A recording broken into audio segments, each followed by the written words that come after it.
नमस्कार, Byju's exam prep IAS Hindi में आप सभी का स्वागत है। और आज हम के बिग न्यूज़ में चर्चा करने वाले हैं नीरव मोदी के प्रत्यर्पण के ऊपर।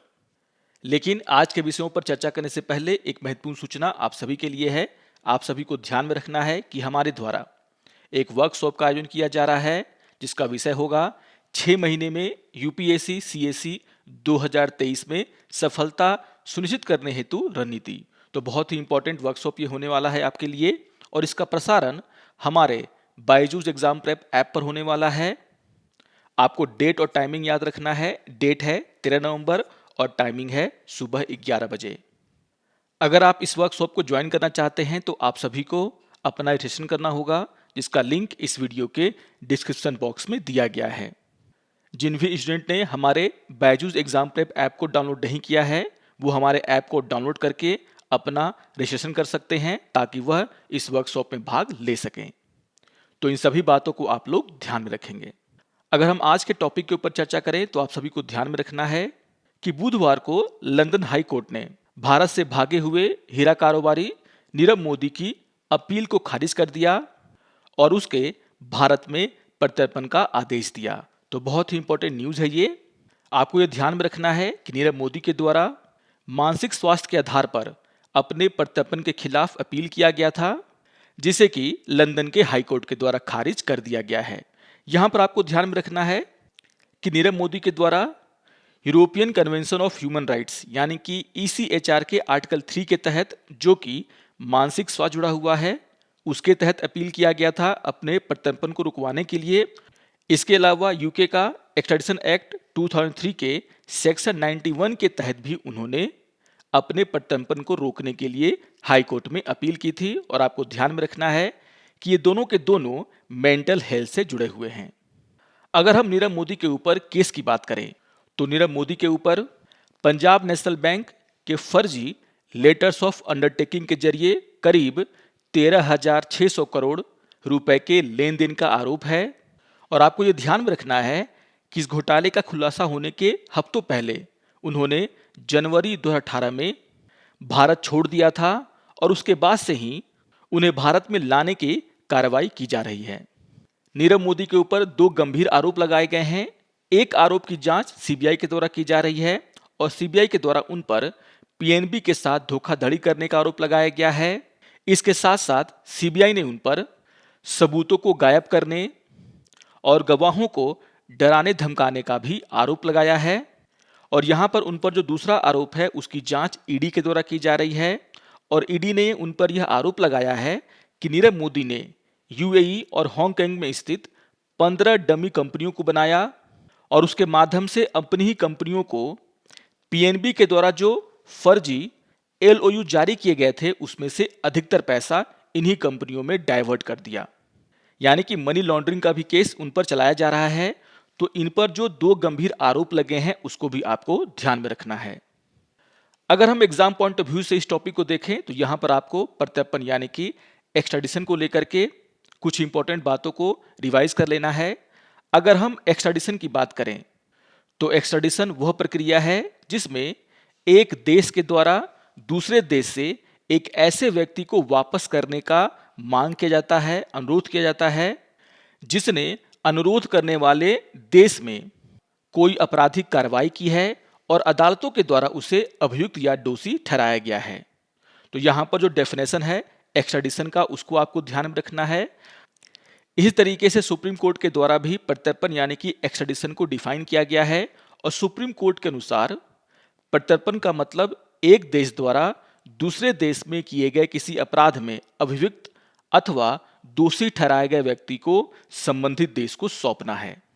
अगर हम भारत में प्रत्यर्पण को लेकर के जो नियम है उसकी बात करें तो आपको ध्यान में रखना है कि एक्सट्राडिशन को लेकर के भारत में इंडियन एक्सट्राडिशन एक्ट 1962 को लागू किया गया है, और यह जो अधिनियम है यह किसी व्यक्ति के भारत और भारत से विदेशों में प्रत्यर्पण दोनों के लिए है।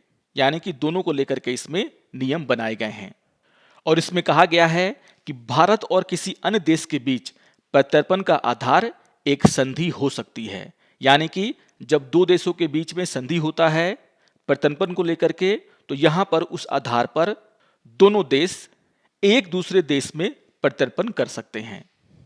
प्रत्यर्पण अधिनियम 1962 की धारा 2D यहां पर जो है प्रत्यर्पण संधि यानी कि एक्सट्राडिशन ट्रीटी को परिभाषित किया गया है और धारा 2D के अनुसार प्रत्यर्पण संधि एक विदेशी राज्य के साथ भारत द्वारा की गई संधि, समझौते या व्यवस्था है जो कि भगोड़े अपराधियों के प्रत्यर्पण से संबंधित है। तो यहां पर आपको ध्यान में रखना है कि प्रत्यर्पण अधिनियम 1962 की धारा 2D में प्रत्यर्पण संधि को परिभाषित किया गया है। अगर हम एक्सट्राडिशन ट्रीटी की बात करें तो ये जो ट्रीटीज हैं वह पारंपरिक रूप से द्विपक्षीय होती हैं, यानी कि ज़्यादातर ट्रीटियां जो हैं वह दो देशों के बीच में होती हैं और यहाँ पर ये जो ट्रीटी हैं वह इन दोनों देशों पर बाध्यकारी होती हैं। यहाँ पर आपको ये भी ध्यान में रखना है कि आखिर वह कौन नोडल अथॉरिटी है जो कि एक्सट्राडिशन के कामकाज को देखता है। तो यहाँ पर आपको ध्यान में रखना है कि काउंसलर पासपोर्ट एंड वीज़ा यानी कि CPP division of ministry of external affairs के द्वारा प्रत्यर्पण अधिनियम का संचालन किया जाता है और यह भारत आने वाले और भारत से बाहर जाने वाले जितने भी प्रत्यर्पण अनुरोध हैं उन सभी को विनियमित करता है।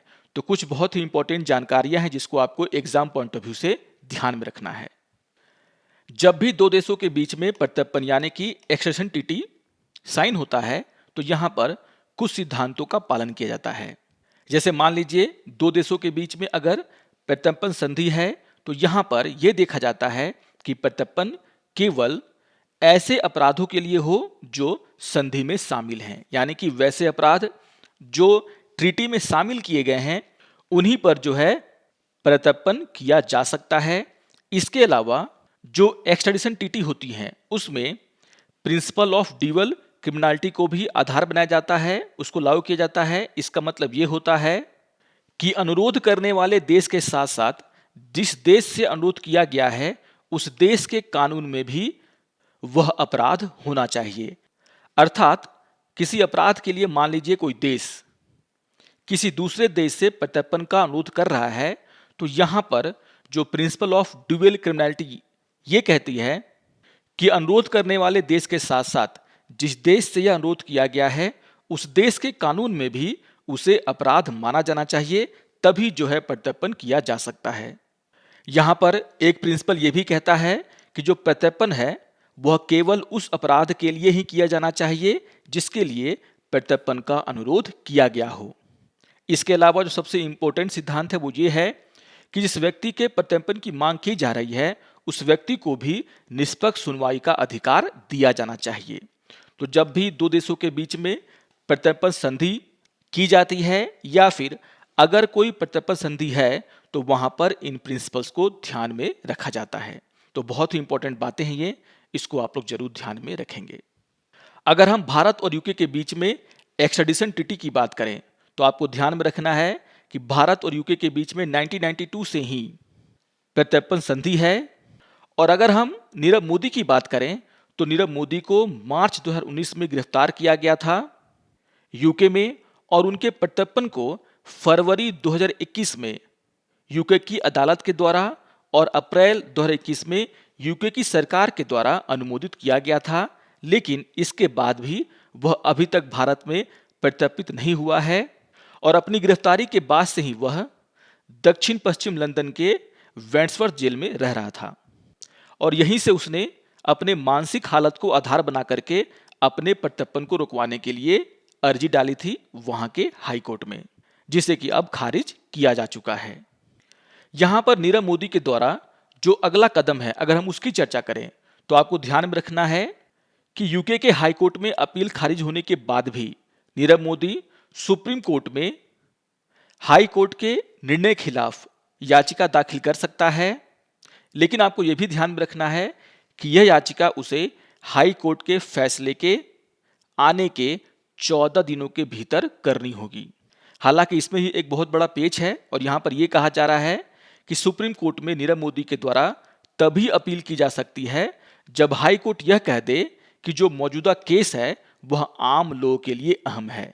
तो यहां पर भी कुछ पेच फंसे हुए हैं जिसको कि आपको ध्यान में रखना है।